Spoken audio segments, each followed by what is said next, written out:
Good morning mga ka-farmers, pipino update tayo. Yan ang itsura ni Mega C. Ang bago nating tanim na Mega C, tumubo na. Bali, ilang days na ba? 3 days. Ganyan na itsura, no? 50 grams yung tinanim natin. Tapos ito another 50 grams. Ganyan na lang yung ginawa din ulit natin. Binungkal na lang natin kasi nga may bagyo, may malagkit yung lupa. Tips lang tayo sa pagtatanim ng mga pipino, may mga baguhan kasi tayong gustong magtanim. First timer na magtatanim ng cucumber. Yung mga guide, marami tayong ginawang videong guide, pag-abono, pag-spray, pagtanim, pag-alaga, para sa ating balak magtanim. Kung magtatanim ka, lalo ngayon, dapat ngayon na para masakto mo yung magandang presyo, katulad ng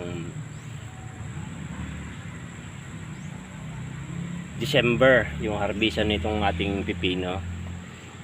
Taon-taon ginagawa natin to, meron ka pang ilang days hanggang unang linggo ng November para masakto ka doon sa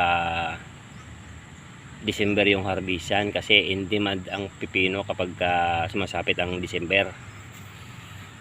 Ayan yung land preparation natin, hindi na tayo nagpa-araro kasi nga malagkitan lupa. Yan na lang, binungkal na lang natin ng pala. Tapos yung between pagitan ay 1 meter, isang puno lang, isang buto lang kada ganyan, kada butas ang nilagay natin, kasi ang Mega C kumakapal yan, nagsasanga. Ayan, ganyan din sa kabila. Pero tips tayo dun sa mga variety, kung taga Bisaya ka o Mindanao, ang tinatanim dyan ay hindi basta-basta yung tinatanim na variety, Legacy o yung mga green na pipino dyan sa south. Pero kung Nueva Vizcaya ka naman, kasi may mga kaibigan din tayong farmers dyan sa Nueva Vizcaya, ang tinatanim dyan ay yung Solen, Hawk F1, yung mga green, yung balat, dark green. Huwag kang magtatanim ng Mega C. Baka mahirapan ka sa pagbenta. Dito lang sa atin, kasi nasa Central Luzon tayo, Bataan tong area natin, dito walang problema yung pipino, kahit anong variety, kahit puti pa yan, nabibili dito sa amin. Ito kasi parang zucchini, yung kalabasa. Ganon na itsura niyan, hindi ganong dark yung kulay ng balat ng bunga nito, Mega C. Nga lang malalaki yung bunga nito, kaya ito yung lagi kong tinatanim. Dito sa amin walang silan pagdating sa variety, Yan, Vizcaya, kailangan darker yung kulay ng Solen, Hawk F1, MacArthur. Kasi may nagtanim na ito mga kaibigan natin dyan, si Sir Pugon. Nahirapan siya sa pagbenta dahil ang hinahanap ay mga dark green na pipino. Biskayan, kung naman Mindanao, Visayas, yan yung pinaka the best na tinatanim nila dyan ay yung Legacy. Saka yung ibang kaibigan naman natin tinanim yung Super C.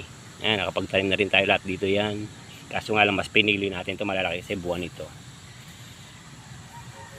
Yun yung tips natin. Pagdating naman sa abono, pwede na yung urea. Kalating kabang urea. Kung 50 grams lang itatanim mo, kalating complete. Yun lang, dalawang abono lang ginagamit ko. Urea tapos complete triple 14. Kadalasan ginagamit naman dyan sa south, sa Vizcaya, Mindanao, Visayas ay yung mga gawa ng Yara.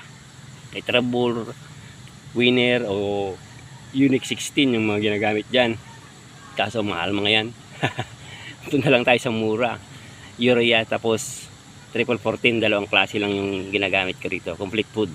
Unang apply natin urea. Ang una natin ini-apply dyan kasi pangbatang nitrogen. Tapos yung gamot naman, para sa mga baguhan natin, ang gamot, pwede na yung gold tsaka brudan. Yun lang, pwede mong gamitin yun. Pero dito sa atin, maraming klase tayong ginagamit.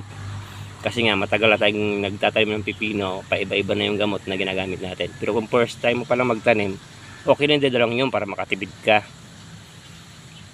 Sa pipino, palaging prevention yun, ano? Pag-abono naman dito, sa akin, every 4 days. Sa iba naman, weekly. Yung pag-abono nila, no? O iba-iba tayo ng way ng ng pag-abono, pag-alaga. No? Para doon sa mga nais magtanim.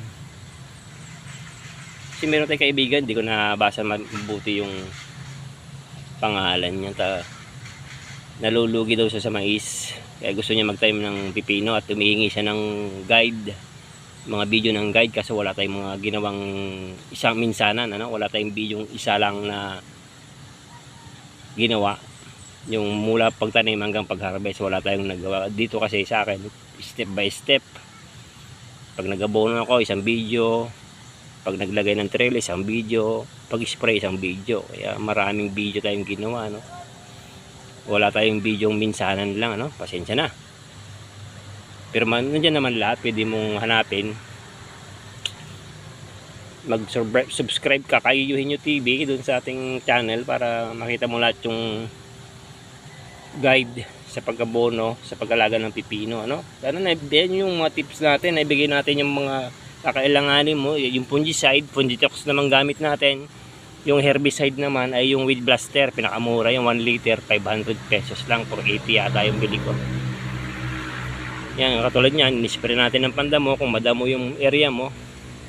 Dahil katatapos mo lang magmais, pwede mong isprayan bago ka magtanim. Yung contact herbicide, lalo kung matataas na yung damo at mahirapan ka mag-land preparation kasi malagkit ang lupa. Pero mas maganda kung may paararo mo muna.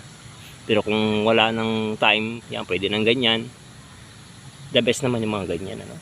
Mapalambot lang lupa. Katulad nito, inispray natin ang pandamo. Nagtanim na tayo kahapon. Legacy pa rin yan, ano? Ito kasi inuna natin, medyo malaki din, 50 grams na ubos dito. Pagitan na lang talong at sitaw. Ito talaga yung area na tatamnan natin na naka-reserve para ngayong